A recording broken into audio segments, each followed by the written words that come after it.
Mbote papa. Mbote ndekoleze. Papa, toyambaki yo mbala sima awa na likambo ya mai. Yango moto yeli lisusu na plateau to oyeli na likambo lisusu na plateau. Lelo na yeli likambo lisusu na plateau. Ezali likambo ya mai oyo ezali misala na ngai ya maboko te. Lelo na yeli ba chrétien nyonso ya mokili mobimba. Sango malamu ya seko oyo ezali message ya tango ya suka. Message lelo yeli makambo ya misala ya maboko te, lelo yeli makambo nzambe.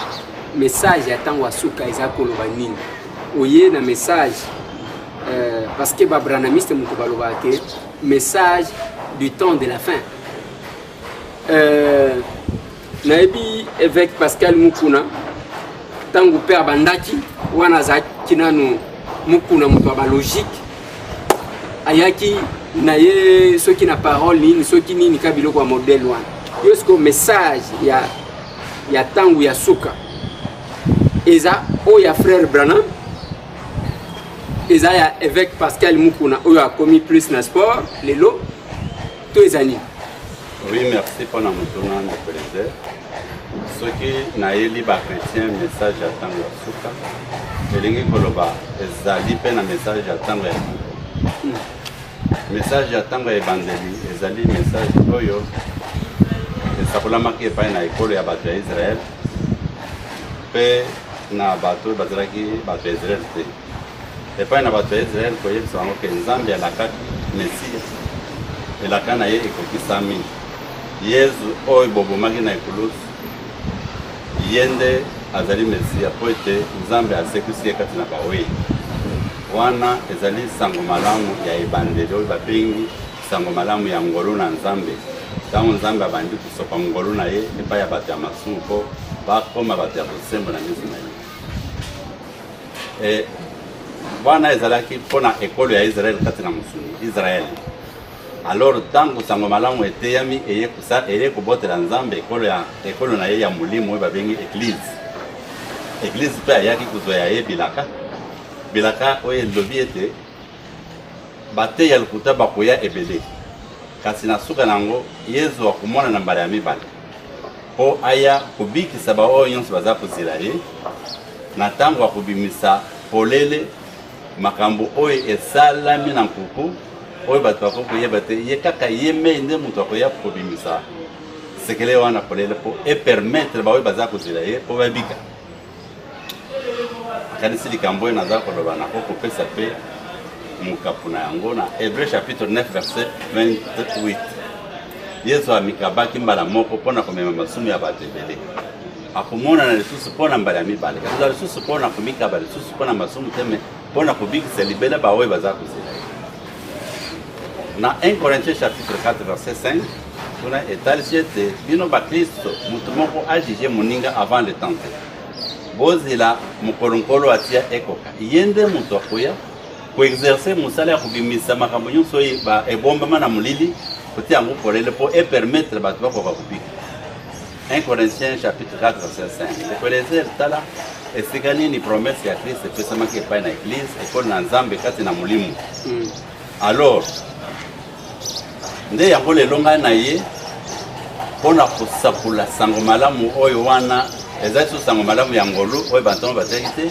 ezali sango malamu ya seko c'est-à-dire mateya oyo bantongo batiaki esi ekomi mavwanga lelo nzambe aye komonisa yango polele na ndenge eteyemaki epai bantoma epai na ngai nde eye sikoyo na nkombo ya sika oyo ezali sango malamu ya seko mpona kobimisa polele makambo nyonso ya molili basalaki kati na eglise makambo basalaki na kati ya eklezia kobimi message oyo ozwi ya kobimisa polele makambo banani basalaki na kati ya eglise bapotre oyo ya Bible to basakoli basali na nzambe oyo parce que na Kinshasa makambo yango ya beglise ekomi kolembisa nzoto toyebi te tokota wapi biloko ezali na succès makasi na Kinshasa ba église parce que na lupangu tout ce qui va résater église ezali ceux qui va réserver l'église ezali et loko ye kolanda eza bisika balelaka bibembe tellement que ba congolais ba ko febele nde esika mususu ezali kolanda certainement na ba parti politique parce que mbongo il faut ko zwango na ba parti politique ezawana biloko amabe oye ko bimisa et eza ya période nini ya période oyo ya basali oyo toyebi to ya basali ya kala et puis message yango spécificité na yo message na yo que c'est un message mususu na nini. Voilà. D'abord na kubandela mutune ya lisoto olobi makambo nini oye kubimisa ngai te mutu naza kubimisa ezali nde Christ ndenge bantu balakaki ke Christ nde mutu asengeli koya kojuge makambo nyonso oyo esalami na mulili kubimisa ngo polele po e permettre ba oyo baza kozila ye ba accéder na lobi. Mais avant Christ, mutu moko apo juger moninga ke yo sali malamu sali mabe ezate puisque le ministère du jugement est attribué à n'importe qui est attribué à Christ. Il est juge ya ba oyi pe batu ya bomoyi. La Bible lobi que oyo ezali ebombana eza pona nzambe oyo eza na miso eza pona biso bato. Ah c'est ça mais oyo ebombama nde yango lelo nzambe asali ete Christ na ye ayapo abimisa ngo kole bolele. Christ yango aza kasinde mutunanga nazala kusila. Oui.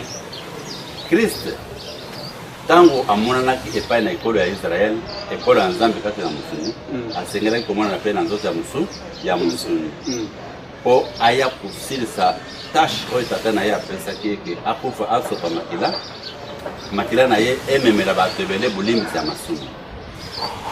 Première fois Christ amonanaki homme cher lelo promesse epesami na église oyo ezali ekolo ya nzambe kati na molimo et Christ oyo wana azali alakami epai na église azali lisusu Christ oyo akoya na nzoto ya mosuni po ya kokufa mbala ya mibale te azali Christ oyo akomi koya na nzoto ya molimo epai na ekolo ezali ekolo ya molimo. Nzoto ya molimo oyo Christ azali kolata ezali nzoto nini ezali nde liloba na nzambe oyo bantoma bateyaki oyo tobengaka toutefois tango toza kofungola mokanda ya biblia ke sango malamu ya ngolu to évangile de la grâce oyo ntoma Paul ntoma Pierre Jacques et Jean bateyaki na eleko ya yango wana ekomaki Christ molimo mpe ntango nyonso bazalaki koleka bazalaki kobenga bato ke bondima yesu bazalaki kondima eza nde liloba oyo bango bazalaki kondimela bato nsima na kosilisa koteya liloba wana nde ekomaki corps spirituel ya Christ. Et ce Christ-là, évangile, le cola, et comme qui est ce qu'il y a un faux docteur pour tambour, pour nyata, pour sakanela, et les lonzambe a kokisi la kanaye pote, les lobawana bantoma bateaki, nandenge na yango, o esengeli ke ebi kisanga ebi kisaye ebi kisape batu nyonso, nzambe amonisi yango epai na ngai. Faustin Majondo ya papa. Amonisi yango epai na yo. Amonisi yango epai na ngai. Na ndoto ou bien kaka boy parce que makambo yo il faut to omoni yango ndenge nini olali oloti to telemi oyoki mungongo omoni muto alobi na yo parce que nzamba ngo tellement qu'il est invisible bokomi koko sele makambo nini. Tout à fait. C'est très bien ndenge otuni ngai. Po lelo batu mingi bazalio nalalaki na lotaki na vani na ndako na ngai na moni moyi ebimi c'est ainsi de suite. Ngai Faustin Majondo ya pano nazali mutu na bongo laki motema kati na église de réveil depuis 1980 à l'âge de 30 ans. Et na bongo laki motema pamba te po ete nzambe apesa ngai bomoi ya seko oyo alobeli kati na Jean chapitre 3 verset 16 alingaki mokili mingi tina atindi mwana na ye moko na likinda na ntina te oyo nyonso akondima ye akufa te kasi azwa bomoi ya seko tala eloko etiraki ngai mpona bongo la motema. Mais koya kati na église KDC Bumbu en 1980 la bandi kolanda mateya dit arrivé jusqu'à 1996 nazalaki vraiment désolé déçu na mateya oyo ngai nalandaki ke nazwa bomo ya seko ezalaki bomo ya seko ekomi prospérité matérielle terrestre pesa dime pesa offrande po nzambe wana na KDC ya KDC nzambe atondisa yo na bomengo nyonso ya mokili obota bana ebele bakende poto basala boyi alors namoni oyo ngai nalandaki bomo ya seko ezali lisusu kolobama te ekomi kaka pesa offrande alors Après tout, Nathalie, que non, je suis déçu. Quand on a l'anda qui est à OET, puisque tant qu'on a un demi, yes, plus en 1980, à l'âge de 30 ans, Nazana Motina Banamine, Nazana Lupango, Nazape pour ça la mimbo en angai. Prospérité, ouais, baza pour la kangai, les sous après qu'on dit, Nazala qui n'a bien avant, sans qu'il n'assemble. Mais comment cela peut-il m'arriver que la bande pour s'assemble dans un peu de ressources, oh, il y a Nazala qui n'a pas bosso. Alors, on a décidé que c'est le mensonge. Mon candidat va faire ça comme Malachi 3 versets 7 à 10, et ça le coûta. C'est ça le coûta en tout cas.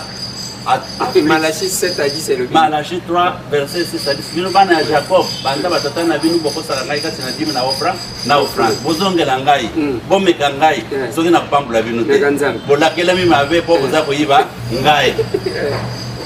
Ngai nazalaki païen, nazana mwasi, bana, mbongo, lopango à l'âge de 30 ans. Mais ça venait du travail. On a fait ça dans le salon, on a suivi le roi. Mais les lots n'andimi, yes, on a sauvé mon yaseko. On a nazala qui n'a pas et comme elle a dit que ceux qui ont fait dit mais on l'a qu'elle m'a bé. Alors dit mais comme une suprématie à la place de Jésus-Christ. Pour ceux qui m'ont dit Jésus Christ a foutu dit mais ils ont rejeté. Alors à quoi ressemble la séquence au nom de Jésus-Christ? Alors on a décidé. Na meke ko tura na basali ya Nzambe. Sasa yo ndima kaka kutia tembe. Yo ndima kaka. Alors bato bandima sans commande. Sans commande mais di mo baza ko la service Malachi. Yesu na yete zaki biloko ya kala. Jamais Nzambe a témoigné que na lingi mukili mingi yango na pesi bango mbeko ya dime ko bakufa te bazala na bénédiction. Mais Christ a ya ko accomplir. Jésus est l'accomplissement de l'Ancien Testament. Alors, si Jésus est l'accomplissement de la loi, et les prophètes, c'est-à-dire, mon Christ soit encore ça, les ressources mieux. Puisque Jésus aussi a accompli ça. Donc, il doit faire dimité. Mais, c'est-à-dire, na zongera muke pona pour la kisayo ndengene na kutani na liroba oyo. Tangu ngai na monike oyo baza kute za lukuta. Pona meki kutuna bakinso baza kupesa ngai. Et il y a une soluté. Alors, on a monique. D'ailleurs, on a dit que on a l'église, on a dit que on a le quoi est comique, ceux qui ont pu se dire que j'arrête avec ces choses. Na bimi, quand on a bangouna la kibango na dobi na bimi pour des raisons personnelles. La zone na na attristé, affligé. Na moni pe esika kende, na formuler prière pas na Nzambe. Na yaki ndenge obenga kibisukuzo kumwase mais sika na ye komi ke pesa ka kadima ata ondimi yesu soki opesa kadima te olakela mema mabe. Alors c'est trop pour ngai na vandi naza kuzila kaka yo Nzambe olakisa ngai vérité ya Christ au sujet ya dîme wana na mbulani na 1996 décembre. Ouais. Na bimi na vandi na ndako na ngai mwasi na ngai atikali kokoba na nzela ya kadeze wana KDC. Abondeli ngai papa Fosé tozonga okomidia kala tozonga ngalo bime na kusala eloko motema na ngai za kumana za lokuta lokolo yo moni makamanga na monite yo continuer na kopekisa yo te pe baya kusala yo mabondeli ngai na kubenga na mutu te mais pona bomo yo ya ngai na moni ke za lokuta na kuzonga lisusu kuna te ngai na formuler prière na yo Nzambe ke pona zonga kati na bango kaka soki o revele ngai ke dim ezali na suprématie likolo na Yesu.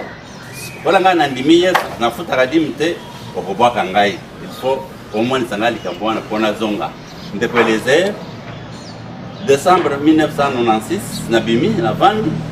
Décembre 1997 na mois ya octobre Nzambe aye kopesa ngai eyano. Eyano oyo Nzambe apesa ngai na bengi comme révélation. Révélation ndenge nini? Na vandi na tongo. Monte metini ngai na fungola mukanda oyo na mukanda ya 1 Samuel chapitre 15 verset 1 à 35. Na banda kutanga. Na tangi esili esprit etuni ngai soki na sosole makambo na tangaki. Ah, bana le mezamba kambwele kaka kala. Samuel atindaka Saoul akende kubuma ekolo ya Amalek. Mais Saoul tango akei balobi abu masili sayon tuni akei kukuta biloko ya motema lukoso kuna akuti ngombe ya mafuta meme ya mafuta. Saoul aboyi kubuma yango ndenge Nzambe atindaki ye abomi kaka ya kukonda oya mafuta abateri yango amemi yango na Israel ke Nzambe na biso alingaka mbeka ya mafuta. Alors esika yaki na biloko wana na Israël prophète Nzambe a se manifesté pas ya prophète avec etala moto tinda ki makambo ki kusala aboyi kutosa maloba na ngai ayeli ngai biloko oyo ngai na lobaki asilisa nye Samuel akei kutuna Saul alobi na Saul lokolo sali likambo Nzambe alongoli yo za roi sur Israël te ndeko Eliezer na tangi likambo wana nde mituna ye kati na gaso ki na sosola ngai alobi na sosoli te na moni ngai za makambo elekaka non sosola yango lelo toza koyebisa ke ezali makambo elekaka te za makambo etali église Saul wana nani azoloba nayo c'est l'esprit l'esprit ya révélation wana olali navandi na 7h du matin navandi na mukanda na maboko esprit ya révélation de elobeli ngai po efungula ngai likambo wana elobi ke non Samuel oyo Nzambe atindaki apona Saul pe atinda ye mission ezalaki ombre réalité ezali évangile batoma bateki yango nde epesi bapasteur baapôtre makambo ya mosala oyo bango baza kosala mais après tout mobembo batindaki Saul akende koextermine Amalek réalité ezali évangile oyo wana à partir ya mokanda ya romain etindi bapasteur bateya mokanda ya mibeko ya moïse après balakisa ke oyo nyonso toteyi ezalaki elili ezalaki ombre eza réalité te réalité eza kati na Christ bapesa eloko moko ya mokanda ya kala lokumu te balakisa ke oyo batanga yango après bayebisa bandimi ke ezalaki ombre elili eza réalité. Oui, mais il y a eu peu aux révélations, ils appellent l'Ancien Testament. C'est ça, l'Ancien Testament, il faut ezalaki ombre. Le long de Nzambe aza kubimisa ngo polele comme aza kupesa révélation à travers l'Ancien Testament. Mais l'Ancien Testament il faut kozala une réalité ya kutinda bandimi ke salela boye sala boye. Mais Saul a bomaki ngombe ya konda a batterie ya mafuta. Qu'est-ce que cela veut dire? Ba passer nkanda ya samomala mwetindi bango bate yake Ancien Testament ezalaki ombre. Réalité ezakati na Christ. Ndenge komemi na Colossiens chapitre 2 verset 16 à 18. Hébreux chapitre 10 verset 1 à 2. Mais qu'est-ce que va passer basali? Ndenge Saul akendaki kozwa kobuma ya kokonda kobomba ya mafuta ba passer bakei kati na Ancien Testament. Bakuti Matthieu lolenge mibale. Matthieu ezali kopesa bango prospérité matérielle. Dîme, offrande de prémices. Pe Matthieu ezali dans le rapport à la prospérité dans Bango, c'est la circoncision, sabbat, et puis makambo ebele o etali mbongo te ba passer ba tali makambo o ezali ko profiter na bango te ba ndimiki o ezalaki ancien ezali matière ya mibe Christ asia ko fela biso ngombe konda meme konda saola mais passer la kena Malachi a potidim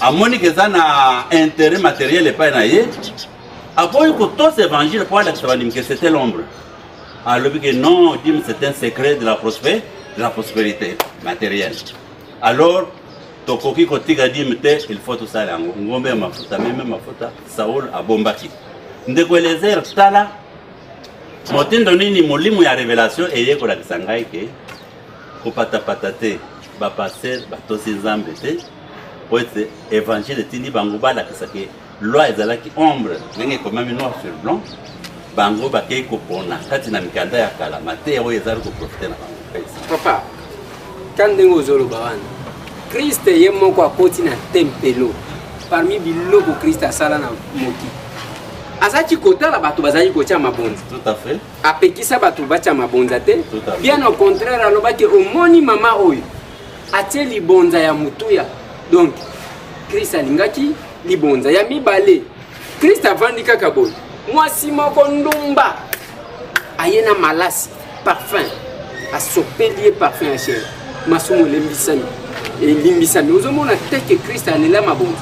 Christ alela basa lela ye plaisir. De plaisir, merci mingi pour notre. C'est dans Luc chapitre 21, verset 1 à 4. Jésus a télé baza kupesa mabonza na temple. Moi si mukufeli mubali a PSD makuta Jésus a félicité. C'était normal. C'est le temps de l'ancienne alliance. Jésus n'a pas sopaki makila na ye pour ebandisa nouvelle alliance. Parce que puisque azalaki na ministère ya sacerdoce lévitique Jésus ayaka akuti bato bakoteka l'église abeta bango fimu mokolo wana nde mokili mona kanda na ye boni soki wana même temps azoloba ke hypocrite hein soki bino ba hypocrite bozolakisa bato ndenge ya kosala oyo bozosala te alobaki makambo jamais alobaki makambo ya kembo bopesaka dîme te bopesaka offrande te soki ezalaka ndenge wana même mwasi ya ndumba wana yaka est-ce que ezana mwasi ya marquage Jésus lokola mwasi ya ndumba wana na mwasi ya ndumba yaki kopesa mabonza te malasi ezalaki na temple te ezalaki na temple te malasi c'était eloko moko une bonne œuvre mwasi alakisi boboto na ye epai na Yesu. Ça c'est recommandé même dans l'évangile. Mais nazongela wana likambo ya mwasi mkufele mobali. Yesu nde mutu asengelaki koya kusugisa boyokani ya kala. Kobandisa boyokani ya sika na koya ya mulimu musantu.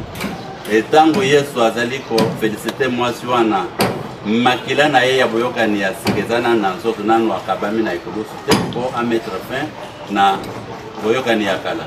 Sacerdoce lévitique ezalaki en cours.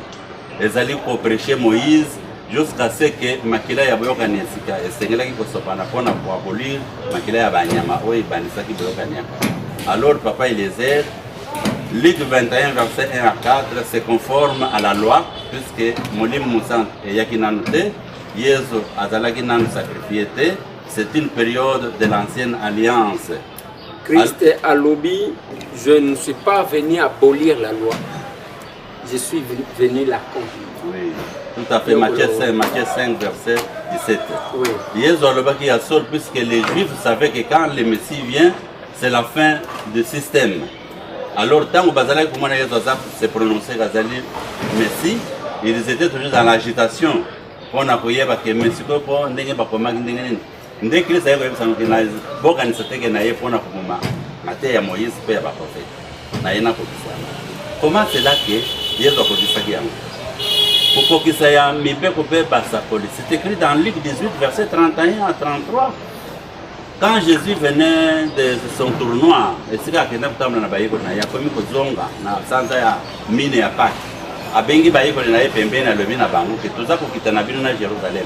Kuna makambo nyonso bakomaki pona ngai kati na mibeko ya Moïse pe ba prophète eza kokenda kokisama. Bakokanga ngai bakobeta ngai bakoma ngai bakobakela ngai so sina mikolo misatu na koseka. C'est ça ce qui devait être accompli par Jésus-Christ. Et dans Luc 24, verset 25 jusqu'à 44, Jésus répète les mêmes paroles. Bobosani makambo nazala ko yebisa bino tangu tuzana bino kati na musuni. Que esengeli o ekomami kati na Moïse et pas na Moïse pe ba prophète ekokisama. Bakanga ngai banyokola ngai babuma ngai sima na mikolo misatu na seko. Lelo ngai na bino tuzali face à face na seko.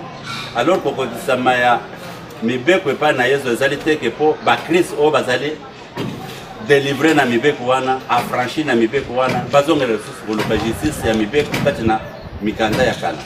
Alors c'est par cela que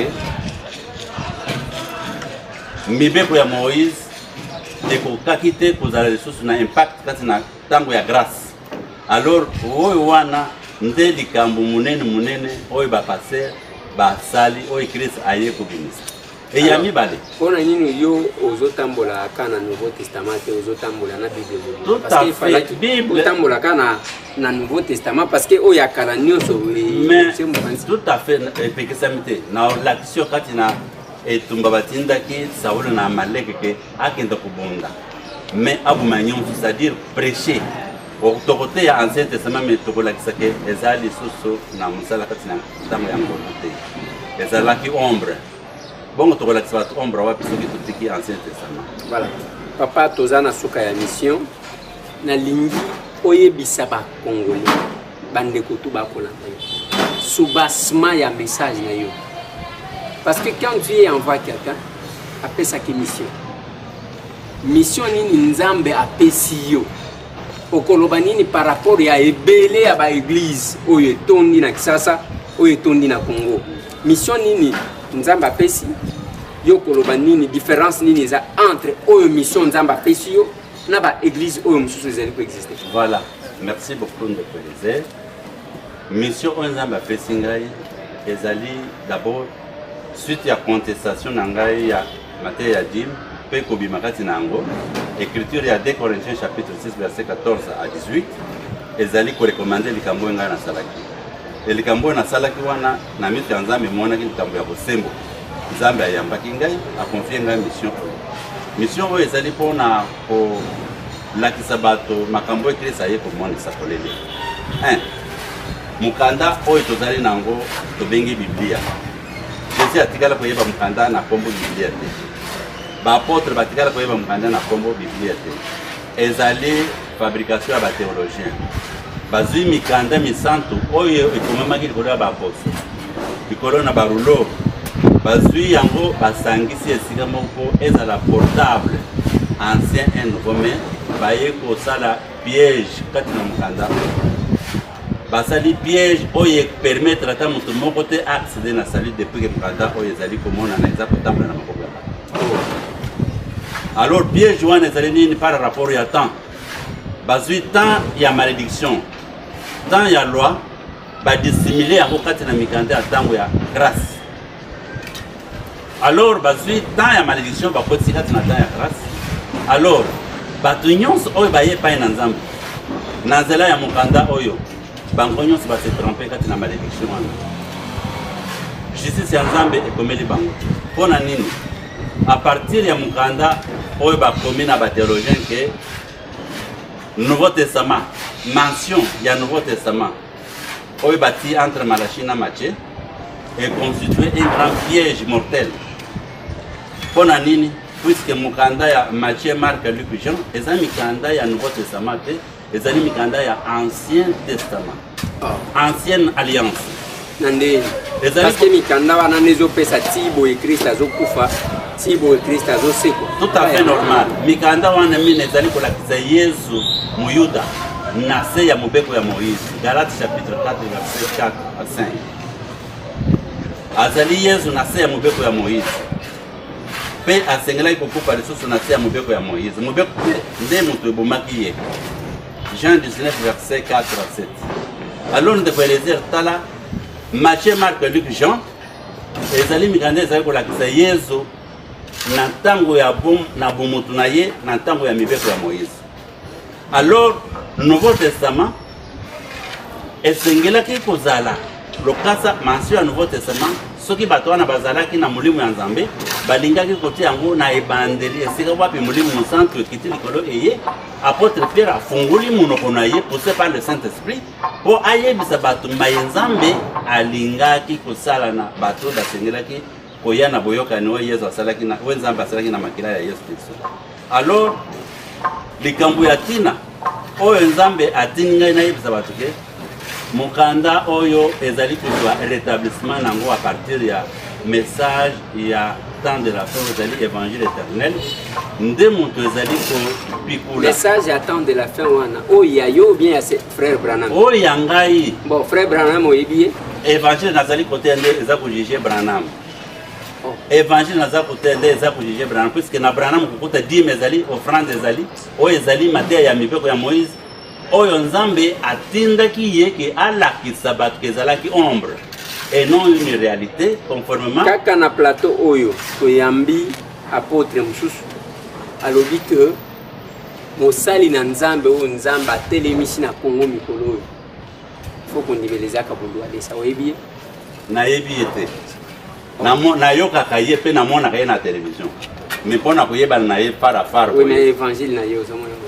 évangile na ngai nalobi na yo ndeko elezeke yango nde ezali Christ oyo yo Christ amonisami mpona mbala ya mibale ese Christ la makambo wana ozoloba Christ amonisami mpona mbala ya mibale donc enlèvement ekozala lisusu te akoya lisusu te mais enlèvement nyonso ekomi na glissement to enlèvement ezali nini soki lelo na te yo évangile oyo ndenge na te yo nalakisi yo ke tala eloko eprive yo mpo okóma na sali oza onyati motambo onyati piège Matthieu, Marc, Luc, Jean, eza mikanda ya Ancien Testament mais yo oyebaka yango eza Nouveau Testament c'est déjà na kati ya piège okobika te alors soki ondimi nde oparticipe na enlèvement olongwe kati na kufa okoti sikoyo kati na mateyo eza kopesa bomoi donc enlèvement oyo akokende likolo non c'est spirituel c'est-à-dire ndenge na ye koteya boye évangile éternel ezali kolongola bato nyonso bazali korenonce na lokuta korenonce na piège oyo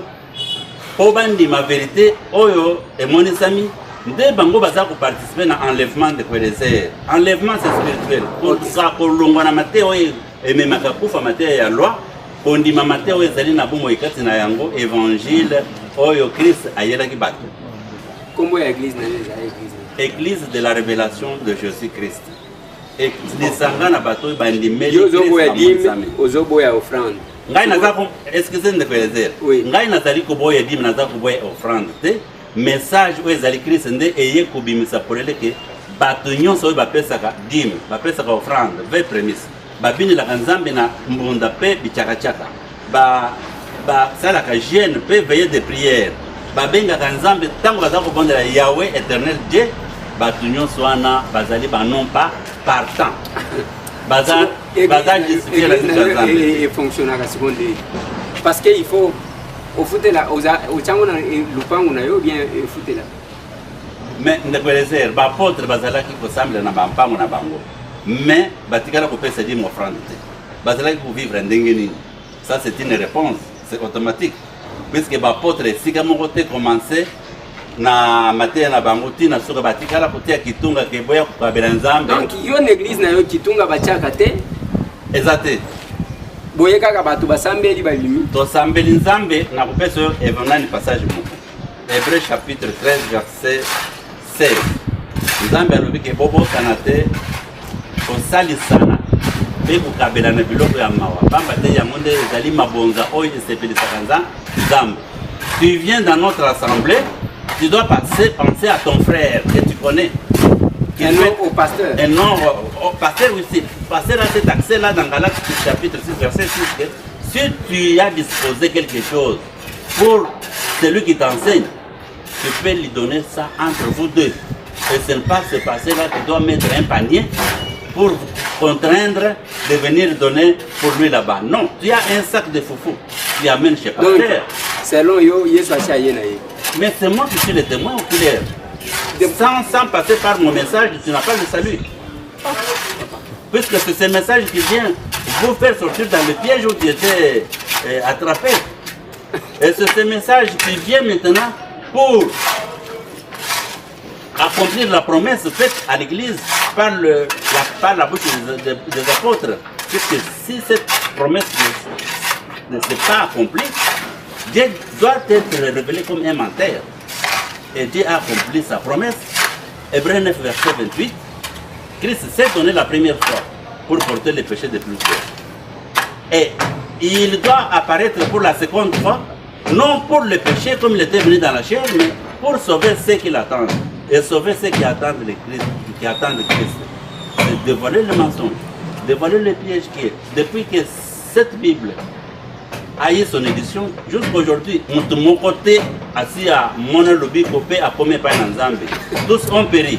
Mais biloko nyonso mutu akozala azobela omoni ba imposer yeme abiki bon mutu azana difficulté passer asambeleli azu solution nyonso to wana démon to asala ka c'est démon. Allons dans 2 Thessaloniciens chapitre 2 verset 9. Par les signes, les prodiges et les miracles mensongers, les faux docteurs verront ça pour tromper les gens. Voici les signes qui accompagneront ceux qui auront cru. C'est ça que les apôtres ont fait. Ils guériront les malades. Les apôtres l'ont fait. Oui, mais bongo ba msusu. Tozo mon apôtre. Mutomboka lomboazo biki sabato, bato miseleke tezo bimana. Non, il y a des promesses, papa Eliezer. Il y a la promesse que Christ avait promis pour ceux qui devront croire. C'est ses disciples. Ses disciples ont accompli les promesses faites par Christ pour ceux qui devraient croire.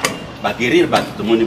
Mais après que les apôtres étaient mandatés maintenant pour parler au nom de Christ, ce n'était plus Christ qui parlait, mais c'est les apôtres mandatés. Qu'est-ce que les apôtres ont dit? Plusieurs faux docteurs apparaîtront. Comme aussi en Israël, il y avait aussi plusieurs faux prophètes. Faux docteurs dans l'église apparaîtront. Ils introduiront des sectes pernicieuses, c'est-à-dire pour introduire Christ n'a pas moyen azali kobikisa. Mais du temps des apôtres, tout le monde même Elili Amout, les ali kobikisa. C'est tout à fait normal. Ils ont guéri. C'est ça les miracles qui étaient promis par Christ, Et à leur tour, les apôtres ont promis qu'il y aura des faux miracles. Et Voilà. c'est l'apôtre Paul qui déclare ça dans 2 Thessaloniciens chapitre 2 verset 9. C'est là où il y a les miracles qui se font aujourd'hui, par la puissance de Satan. Oh. Pourquoi par la puissance de Satan? Parce que ce sont les miracles qui s'opèrent sous une désobéissance à l'évangile. D'accord. Tous les gens que vous me citez là, Oui. dans leurs églises, ils ont la dîme qui vient de la loi, les offrandes qui viennent de la loi, des jeûnes réveillés, des prières qui viennent de la loi. Tout ce que Dieu a parlé dans l'évangile, dans l'évangile aux Galates chapitre 5, que tous ceux qui s'attachent aux œuvres de la loi telles que la dîme offrande sont séparés de Christ et privés de la grâce. Et ces gens-là qui sont séparés de Christ et privés de la grâce, les miracles qu'ils opèrent viennent de Dieu, viennent du diable. Ça vient du diable qui les incarne. Voilà. Alors voilà tout ce que je peux répondre pour vous. Tozana Souka, en tout cas, aussi, tu débordé. Na Kinshasa, na ebele ya ba pasteur, na ba apôtre, na ba prophète, tu as yo ndimela kanani. Ngai, après avoir reçu la révélation, Ouais. et puis kotala mutambu oyo ezali monté na kati ya Bible entre Malachi na Matthieu, Oui. naza koloba ke bato nyonso oyo bazali pour se déclarer ba serviteurs de Dieu au moyen de cette Bible qui est piégée depuis son édition sont des faux docteurs. Oh, yo sikoyo ozali apôtre sirba de quoi? Parce que la même Bible ndo zotambola nango. Nazali apôtre puisque Dieu m'a fait grâce pour me dévoiler ces pièges. Et c'est ces pièges-là que moi je prêche que c'est démonter, déminer. Ndenge tobenga mon histoire ya pour longola ba mine, pour ba piéger. Ndenge pe ngai Christ oyo ayeye epai na ngai a servir ngai pona kubimisa pour démonter mine. Oui, ezali mine grave, de grandes dimensions. Marchons ba comme Nouveau Testament de Eliezer. Na miso boye tokoka komona lokola likambo ya pete, mais na miso ya Nzambe ezali likambo grave puisque basali dissimulation bakokotisi na kinsweki mateya ya mibeko oyo ememaka kofa kati na mateya ya grâce badissoudre grâce automatiquement na moto nyonso oyo ezali koya epai na Nzambe na mokanda oyo. Mais grâce soit rendue à Christ qui a fait de nous son serviteur mpo na moto nyonso azali koya epai na Nzambe na nzela ya évangile éternel. Lokasa wana ezali déconsidéré. C'est l'Ancien Testament, Matthieu, Marc, Luc, Jean, c'est l'Ancien Testament. La considération commence avec l'arrivée du Saint-Esprit dans Actes chapitre 2, là que le salut est distribué pour la seconde fois gratuitement à tous ceux qui viennent à l'évangile éternel. Merci papa. Merci de Eliezer. Merci Bandeko Balandi. Tosukisi pona lelo awa ezalaki facilité ya kosilisa émission oyo parce qu'il y a tellement de questions. Je crois que apôtre akoya prochainement totuna yena mituna bino bokotuna adresse ya église okesite. L'église tozali ko se réunir chaque dimanche na avenue Yonso numéro 113 na commune ya Bumbu entre direction à Sosana Chaba dans ma propre demeure de parcelle. Merci beaucoup. Voilà Bandeko Balandi, ezalaki wana cette possibilité là ezala ba mususu ndenge nini oyo liso memeli biso nani de Eliezer. Mais to sala plateau oyo pour que to yambaka batu nyonso bo découvrir bango boyoka oyo bako ya nango lokola message botika la brancher bandeko na ngai na mbala sima to koya kobeta na bino masolo ya politique na oyo etali Congo na oyo etali makambo ko salema makambo ba sanction to kopesa bino lecture oyo ya biso car mingi te bokozwa président ya Seni Corneille Nanga avec tout ce qui a comme problème ya Seni ba carte na ba étranger ba machine ko tambola te les gens prennent sur place ainsi de suite ko landa yena wana to kozala na mwa ba tout ko tika la vance minde makasi nabi lembo sambo namoni angelu wabokasi abeleli yasika sika sika nimero eza nzambe yasika lelo alobi ya solo eza ya nzambe yasika sika sika nimero eza nzambe yasika 666 eza ya nzambe yasika sika sika nimero eza ya nzambe yasika 666 eza ya nzambe yasika sika sika nimero eza ya nzambe yasika alobi eza ya Nzambe. Ya sika sika sika numero wana eza ya Nzambe. Ya sika solo bakosa biso eza ya Nzambe. Ya sika sika sika numero wana eza ya Nzambe. Ya sika sisa eza ya Nzambe. Ya sika sika sika numero wana eza ya Nzambe. Ya sika lolo ya solo penza eza ya Nzambe. Ya sika sika sika numero wana eza ya Nzambe. Ya sika solo penza eza ya Nzambe. Ya sika sika sika numero wana eza ya Nzambe. Ya sika tungu eza ya Nzambe. Ya sika sika sika numero wana eza ya Nzambe. Ya sika 666 eza ya Nzambe. Ya sika sika sika numero wana eza ya Nzambe. Ya sika sika sika numero wana eza ya Nzambe. Ya sika 666 eza ya Nzambe. Ya sika sika sika numero wana eza ya Nzambe. Ya sika solo tobunga penza eza ya Nzambe. Ya sika sika sika numero wana eza ya Nzambe. Ya sika kana bibili eza ya Nzambe. Ya sika sika sika numero wana eza ya Nzambe. Ya sika solo bakosa kibiso eza ya Nzambe. Ya sika sika sika numero wana eza ya Nzambe. Ya sika Komo nanga mambote makasi mwana 12 ans. Na ndimeli sini ya 666 pona moni tata Nzambe nda lakisi nga yango. Lakisa yango na batu nanga mokili mobimba. Mindele bazo pesa yes bandimi 666 eza prophète. Mais na Congo bazo ndimate 666 eza Yesu. 666 eza limero ya Yesu akotaki na ngona mboka boyenge beni. Soki ozwi limero wana te ya 666 kombo na yo pe na buku ya mwana meme ekokota te. Soki ozwi limero ya 666 na loboko ya mobile, loboko ya mwasi ozwi cachet emblème ya néant apostolique na laksimino yango. Sima bazwi kombo na yo bakomi na buku ya mwana meme. Kuna lero kokene ba pesio examen pour multiplier 666. 666 ezai lokola tata mwana molimo santo. Nzamba keli mutu moko na mokili. Mutu moko abali mwasi. Mwasi wana aboti mwana. Bakomi basatu. Batu misatu wana ale ba multiplier. Tata keneko luka 40, mwana keneko luka 40. Tata kei azuli susu. Mwasi mususu. Mwasi wana boti lususu mwana. Mwana mususu. Mwana pe kota kei azuli susu. Mwasi mususu. Mwasi wana boti lususu mwana. Mwana wana susu. Donc mutu moko akeko luka batu ayena batu misatu. Mutu moko akeko luka batu misatu. Basangisi bango basatu ya basantu. Nde 6 tata yena 6, mwana yena 6, mama yena 6, babimisi yango 666. Siko ba multiplier. Prophète na prophète alaksa base ya balimero ya kendaki kozwa po abimisa 666. Wane za makamu ya bino batu ya mayele na pesi bango pe na ndimbola. Ndenge tata Nzambe apesinga lakisa bango na ndimbola ya Biblia. Ndenge nini bakolimbola po babimisa 666. Ba Kristo ya kala bakweya kana likambo na bomaka bango. Bino pe lisusu ibo kweya kana likambo pe bakoboma bino. Pesa sikoyo message wana mokili mobimbe tambolezanga Nzambe. Pesa mutako betso tembe Biblia yona bango guerre. Ba musupe na komaka na maona komini likola 666 toke bakweya kaka. Mutu nyosa kotia tembe na limero wana ayi atokosala makambo minene. Pona limero wana ya bimisa Bible, ngape na bimisa Bible, ya sana batangi, ngana yebi kotanga te batangi pe bazali. Batanga Apocalypse chapitre 11. Bazwi biso mwasi na mobali de témoins. Yanga mobali asia kiti na mabele pona ko témoigner. Ngape mwasi na libanda wana ko témoigner e ko pesa mutu moko kanda te.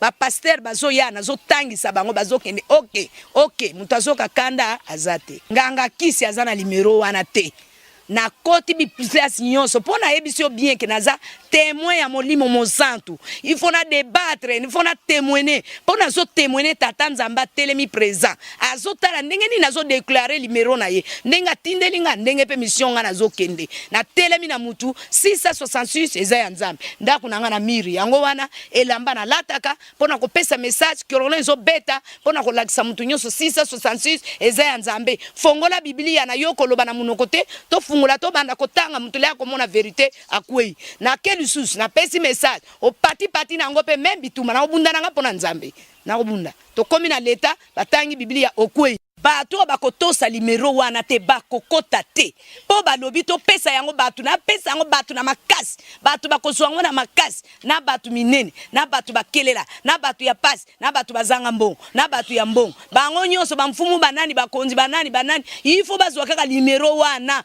po bakota na buku ya mwana meme soki limero wana eza te na buku ya mwana meme okokota te verite biblia efongoli biso nzela soki bapesi biblia kaka wana moko tango zoka ba sœur bazoyemba 666 eza ya nzambe kuna pe na biblia balobi bien bapesi nga nzembo moko ya sika bapesi pe mbonda na kobeta mbonda wana eza te tokitisa mbonda tobeta donc maboko na biso to niata yango lokola mbonda tobomba sikoyo limero ya nzambe na sima ya moko tozo ganga wa pamba na bambonda na biso soki totali biblia kitoko tata nzamba zoloba bien bofongola psaume 150 moto akobina oyo azali na pema ya bomoi me biso na tokomi na pena momoi te tozobinelani nyonso tozosala ezaka ya mabe nzambe tata zoloba bien moto asalaka jeune ya Yesu Kristo ya 40 jours eza banda tongo ti 18h 40 jours donc minute ezopesa mokolo bino bozo fabriquer biloko na bino misusu na ndenge na bino nde tozongena kobeba tata na bana ngai amona kinga ndenge nazotia liboko molimo ezwinga na mbeto ya libala tata nzamba alobi na telemi kozwa mwana mwasi oyo mwana meme ya kobala nda pesi mission kote ya basali ya nzambe ndeke kobimana na ndako mosali ya nzambe na sali ya salamu tata bana kufi na mibeko na biso tosaka na mibali mbula mi sato ya tata ya mwana ya molimo santo lotoma mobali fakufa mande ko kipo balaka kibiso ndenge na zubino boy mesekololo Augustin mbula mi sato soki koki nazo boma yo ondimi yango pesa nga réponse andimi oui na loboka mobali mbula mi sato pe koki akufa pa bela te atiki cérémonie nyonso mbongo ya kokunda ye moko atikaki nango ndako mokolo pe azolakisa mbongo 3 heures biso tokufaka 3 heures mutaki mbula moko ya tata nzambe ya sali mbula ya mibale ya mwana mbula ya misato akokisi mission ya molimo santo ezosenga nini mobali fakita na mabe akende pe kofungola ekuke ya bato oyo baza na mabele na paradis po bayeba kokota na mboka nzambe tango ya kufi kuna bapesi mikanda abandi kosala basienne touré po kuna ba chambre ezali ba bureau ezali ya misala ya makambo tango abandi kosala ba mitan wana azofungula ba dossier azobongisa tokomi na ngonga siko ke bo appel ebandi koya batu nyonso fo bakota siko na mboka elaka balonga na paradis bakota ni elaka siko mboka elaka bazofungula dossier na yo soki dossier na yo bakuti numéro ya 666 na caché emblème ya néon apostolique ba signé yango oleki siko bapesi base yo awa na mokili tambusa numéro wana soki numéro wana ezotambula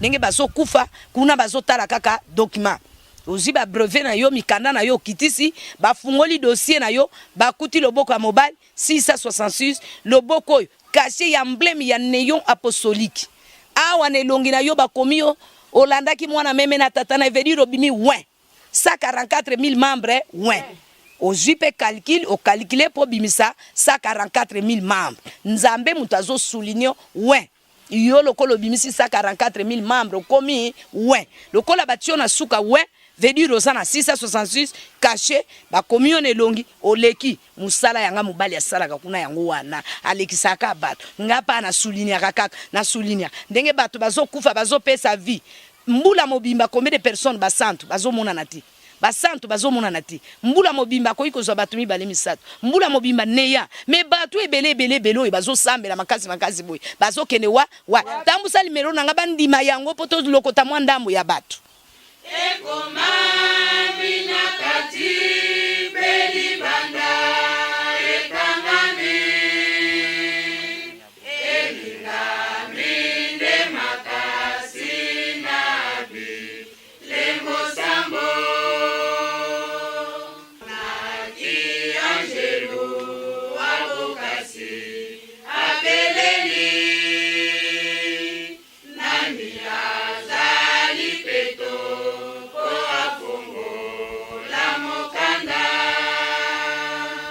elingami nde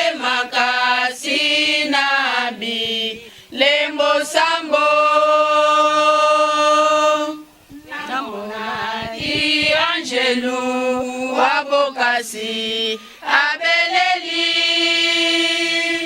yasika sika sika nimero eza nzambe yasika lelo alobi ya solo eza ya nzambe yasika sika sika nimero eza nzambe yasika 666 eza ya nzambe yasika sika sika nimero eza nzambe yasika 666 eza ya nzambe yasika sika sika nimero eza nzambe yasika yasika sika sika nimero eza nzambe yasika yasika sika sika nimero eza nzambe yasika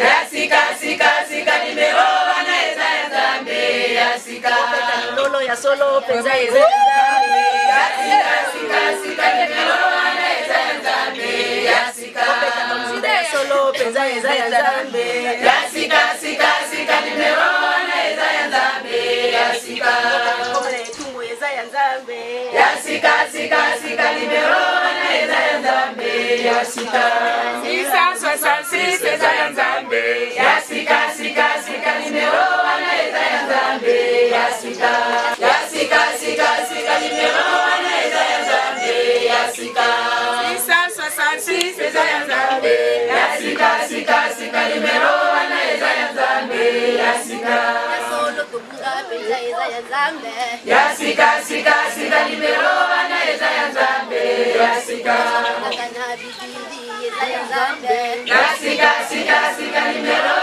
eza nzambe yasika solo bakosa kibiso eza nzambe yasika sika sika nimero eza nzambe yasika nzete oyo eza mibeko na biso na kati ya Biblia balobi nzete ya finki mbuma ya finki siko biso ba profeti nyonso ya nzambe ya vérité ya jugement du monde caché to sala akana se ya nzete totonga kanda kute tovanda kamprener ndengo zo guérir batu bazo leka bazo mona batu musu babika kanenge amoni ayepa alukili bikinaye ndenga zo leka moni ndenga zo leka moni to bata makananda kute interdit musale sana makana se ya nzete mabele oyo soki bazuaka na kati ya Biblia musala to sala kana mabele mai soy abu pia c'est que ceux qui mutoye ata yoza ta siminze ta kobika na ye na selon bondimine nga yelaki ke ngana zo kende kuna vraiment na passion na kobika ayepe kana nzete wana vai na ye azwi mabele wana za komipota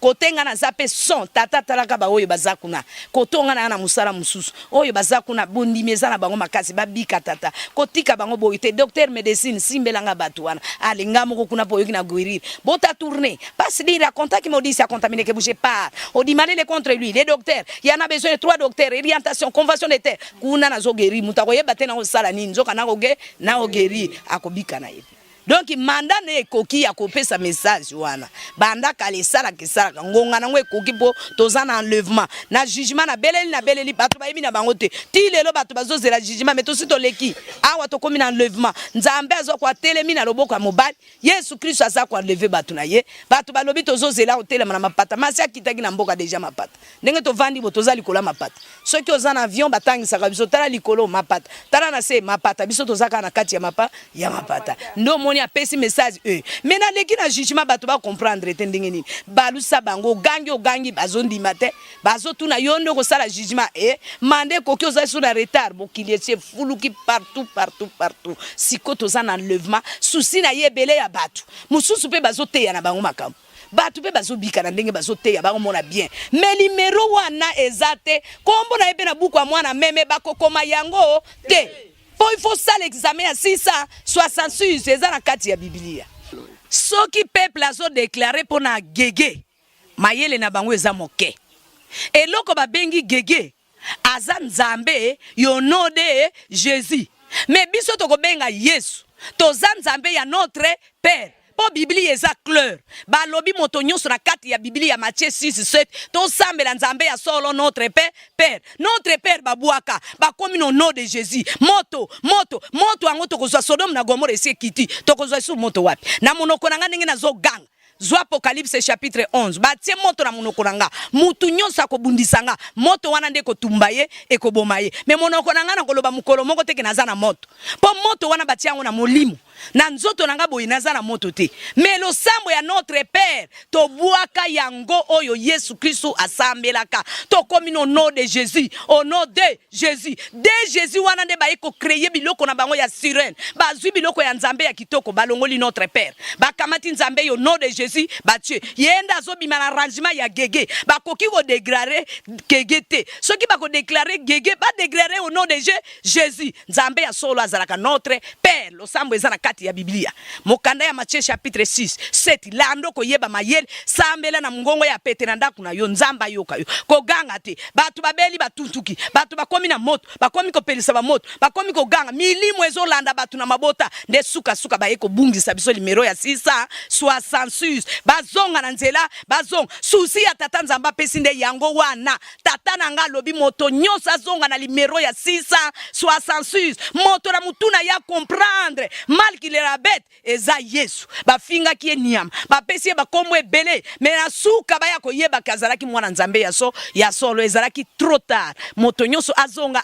Moto mutuna ye ko sala. Na boma mutute. Soki na bomi mutu. Bako bomanga. Ako telema fixe na nzela ya nzambe. Ako zwa kashe na ya numero. Zo pesa manamba wenze. Na babalabal. Pona ndako ya nzambe tata lobi akota kate. Atinda Salomon atonga ndako ya nzambe. Akota te. Bongo bandako ya lelo akokota ndenge nini. Azozwa batu na balabala. Na bawenze. Na bilanga. Bisika bakeko teka. Partout azolokota ya ye mutu azozwa kashe na limero. Mesiko bozo tiola limero yango. Bozo boya 666 ya Satan. Comme ça Satan akonza bino. Nzambe te. Nzamba eko déclarer limero na ye. Satan na sana limero te. Na koti na Roscoe. Na moni yango te. Markari. Na moni yango te. Na banganga kis. Na moni yango te. Na bamandon. Na moni limero wana te. Na eko mona kaka na Biblia ezali yanza. Ya nzambe azo déclarer yango butu moy. Yasika limero wana eza ya nzambe. Yasika lelo alobi ya solo eza ya nzambe. Yasika limero wana eza ya nzambe. Yasika 666 eza ya nzambe. Yasika limero wana eza ya nzambe. Yasika 666 eza ya nzambe. Yasika limero wana eza ya nzambe. Yasika alobi eza ya nzambe. Yasika limero wana eza ya nzambe. Yasika bakosa kibisa ya nzambe. Yasika limero wana eza ya nzambe. Yasika eza ya nzambe. Yasika limero wana eza ya nzambe. Yasika lolo ya solo penza eza ya nzambe. Yasika limero wana eza ya nzambe. Yasika solo penza eza ya nzambe. Yasika limero wana eza ya nzambe. Yasika tumbo eza ya nzambe. Yasika limero wana eza ya nzambe. Yasika 666 eza ya nzambe. Yasika limero wana eza ya nzambe. Yasika limero wana eza ya nzambe. Yasika 666 eza ya nzambe. Yasika limero wana eza ya nzambe. Yasika solo tobunga penza eza ya nzambe. Yasika limero wana eza ya nzambe. Yasika kana bididi eza ya nzambe. Yasika limero wana eza ya nzambe. Yasika solo bakosa kibiso eza ya nzambe. Yasika limero wana eza ya nzambe. Yasika pona nga naza tresi nango siko posa nga monene eza sina komi apo na faire voir lisusu donc biso na neo toza na bantoma na baprofete eloko epesa mwa pasi moke bato yabi mingi bantoma po bayebi na oteke profete sa bima profete yo toza na yawa bandima numero oyo 666 liboso tobanda koyeba yango te tata nzambe apesi biso profete nde alakisi biso modindo ya 666 eza ya nzambe yango 666 na loboko na nga ya mobali naza na 666 na loboko na ngai ya mwasi naza na caché emblème ya neo apostolique na elongi na ngai bakomi ngai natambolaki na landi mwana na tata na ye Nzambe tata aza na kati awa ya bantoma na baprofete toza na kati penza ya neo apostolique po base penza na neo toza penza fondation eza neo bantoma na baprofete po na nga na koleba mingi te mais uyeba bien ke uta ebandela bantu kosambela po na biso basali ya Nzambe tumanda kuteba na Nzambe boye ndenge tozana bino boye Yesu azalaki na bantu sepitande ake na bango mosala na ye titi amante bakomi na suka ayebisi bango ndenge tozana bino boye tokende bolia nzoto nanga po melepe makela na ngai mukili nyonso pito pale kotaki ozoka tile football ekotaki na mboka balaki mbikidi ndoki yabo bapeseke bakombo ebele siko lelo pe lokolo tozana prophète mwana muke mwana 12 ans na kati ya lisanga na batoma tokei na ye pe asali 12 ans depuis asa na molimo na nzoto na ye tant toke siko na likambo ya molimo banda 2005 lelo toke siko 2001. Voilà, bonjour fidèles de l'église, et vous me suivez à partir de l'Afrique du Sud. Il y a aussi l'émission Sans Rival de Pascal Bakole et aussi John Image aux États-Unis de King. Alors, des cas pareils, on nous interdit de ne pas intervenir. Vraiment, soyez en sujet. La Bible dit, le mystère de l'iniquité agit déjà. Il faut que celui qui les retient encore ait disparu, alors paraîtra l'impie que le Seigneur Jésus-Christ détruira par le souffle de sa bouche et qu'il anéantira par l'éclat de son avènement. Et l'apparition de cet impie se fera par la puissance de Satan lui-même, avec toutes sortes de miracles, de signes et de prodiges mensongers pour séduire ceux qui n'ont point cru à l'amour de la vérité pour être sauvés. C'est pourquoi Dieu leur envoie une puissance de l'égarement pour qu'ils croient au mensonge. Des gens pareils, ce sont des gens qu'on a prêchés à maintes reprises par le pasteur, les sœurs en Christ, les servantes et toute catégorie de gens qui Dieu a envoyés pour leur prêcher la bonne nouvelle. Alors, en réponse, ils ont donné l'incrédulité. Ils n'ont pas cru à la parole, ils n'ont pas donné leur vie à Jésus. Comme on dit toujours, les gens disent que Dieu ne se fatigue pas de nous. Non, Dieu, il y a des fois aussi, le Seigneur se fatigue d'une personne. C'est pourquoi Dieu dit il leur envoie une puissance d'égarement puisqu'ils n'ont pas cru à l'amour de la vérité pour être sauvés. Si Dieu donne à une personne une option de se convertir, la chance de se convertir, bataille, on lui prêche la parole de Dieu, il reste incrédule, c'est-à-dire par conclusion, Dieu envoie une puissance d'égarement pour que Batouba se retrouve dans la bataille à l'Antichrist. Vous voyez l'apparition de l'Antichrist, une diablesse, une servante du diable, fille du diable, maman du diable, serviteur du diable, qui croient dans la signe démoniaque satanique et antichrist attendent de la fin et ils appuient cela. C'est une puissance de l'égarement parce qu'ils n'ont pas cru à l'amour de la vérité pour être sauvés. Et malheureusement, c'est une femme aussi qui est pauvre. Mindele au bazan akati occultisme, ce sont des gens qui ont beaucoup déjà d'argent, ce sont des millionnaires. Alors ça l'occultisme, n'ambongo, bazan mbongo, et mbongo ya mabé, malheur, il y a perdition. Maintenant, elle est vraiment pauvre, une pauvre femme qui n'a rien. Dans la elle coûte vraiment même couteau. Les rangs vont regretter s'ils doivent rester dans telle maison. Maintenant, elle est fière de servir le diable, Satan, vraiment. Peuple de Dieu, méfiez-vous des gens pareils. Alors, vous qui m'écoutez à partir de maintenant, je vous en prie au nom du Seigneur Jésus-Christ, si par exemple l'opportunité vous est donnée à recevoir le Seigneur comme Seigneur et Sauveur, en trois, faites-les immédiatement. Il ne faut jamais ramener les histoires dans les temps à venir, puisque Dieu te donne les chances, te donne les occasions pour te convertir. Quand on te prêche la parole de Dieu, tu résistes, tu présentes l'incrédulité. En réponse, la conclusion ou encore la fin, ce sera quoi? Dieu va te donner aussi cette puissance de l'égarement pour que tu crois au mensonge. Ce monde-là, ce sont les gens qui croient au mensonge puisqu'ils ont résisté à la parole de Dieu qui leur a été présentée en maintes reprises par les servantes, les serviteurs et les servants de l'Éternel va résister. Alors vraiment, tenez fort, Jésus revient bientôt. Voilà, il ne faut jamais que l'on ait à bouiller. Ça c'est à Kinshasa, la capitale de la RDC. Appelez tes frères qui sont là, tes sœurs qui sont là. Ces signes-là, quand il y a ces signes-là, C'est une alliance que tu es en train de faire avec le diable. Directement, tu vas à l'enfer. Tu n'as pas l'exquise à présenter devant le Seigneur. Ce sont des signes qui sont démoniaques et ils prennent la Bible pour appui. Il ne faut jamais, et ils prennent le nom de Dieu et ils prennent la Bible comme appui pour soutenir l'antichrist, pour soutenir le satanisme. Ce sont des églises démoniaques, diaboliques, initiatives, une inspiration diabolique qu'il ne faut jamais suivre. Il faut se méfier qu'au qui m'a bima sorti, fouiller du milieu de. Appeler tes frères, tes sœurs, tes parents, de ne pas accepter en aucun cas. Dans ce cas, si mon frère, j'ai un frère, une sœur, par exemple, côté la Lingoma, donc je ne peux jamais l'admettre à me visiter, je peux même l'interdire au téléphoner. Donc vraiment c'est ça même, je ne sais pas dire, mais c'est comme ça, la Bible dit que non, il y a des gens même, il ne faut même pas les saluer.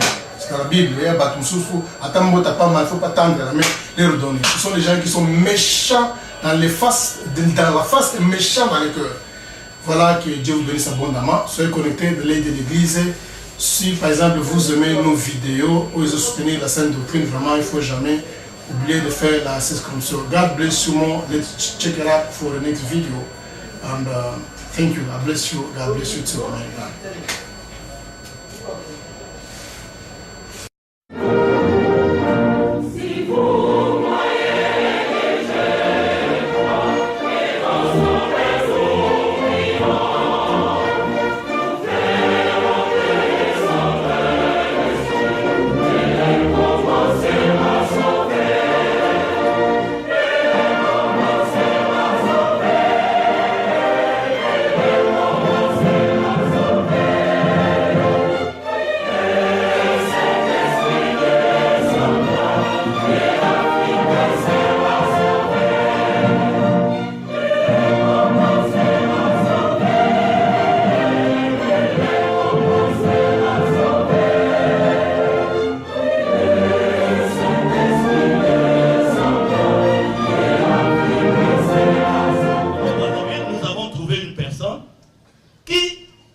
les trois critères qui ne peuvent appartenir qu'à Dieu lui-même: l'omnipotence, l'omniprésence, l'omniscience. Et cet homme, c'est qui? Émile Louvois, c'est quoi? Il est né sans nombril. Et c'est un message que nous lançons aux scientifiques. Cette église fonde sa doctrine sur la consommation de la bière. Ce mélange de bière et de foie, les fidèles l'appellent ici la biéramicine. Les cultes qui durent 9 heures de temps sont dédiés à la guérison des âmes et des corps à coups de gorgées de bière et de louanges. Ces gens issus des catégories populaires viennent surtout chercher une solution immédiate à tous leurs maux. Je suis arrivé ici malade. Papa Mikoubi est venu devant moi et m'a tendu une bouteille de biéramicine. J'ai pris la première gorgée, la seconde et la troisième, je suis entré en transe. Ma tension était revenue à la normale. Et je confirme que la biéramicine, c'est un médicament. Quand vous la prenez avec foi, vous retrouvez la santé. Aujourd'hui, environ 5000 personnes fréquenteraient assidûment cette église qui s'étend sur l'ensemble du pays. Son emprise sur la société est de plus en plus grandissante, sans que les pouvoirs publics ne puissent réellement en contrôler l'impact et les dérives.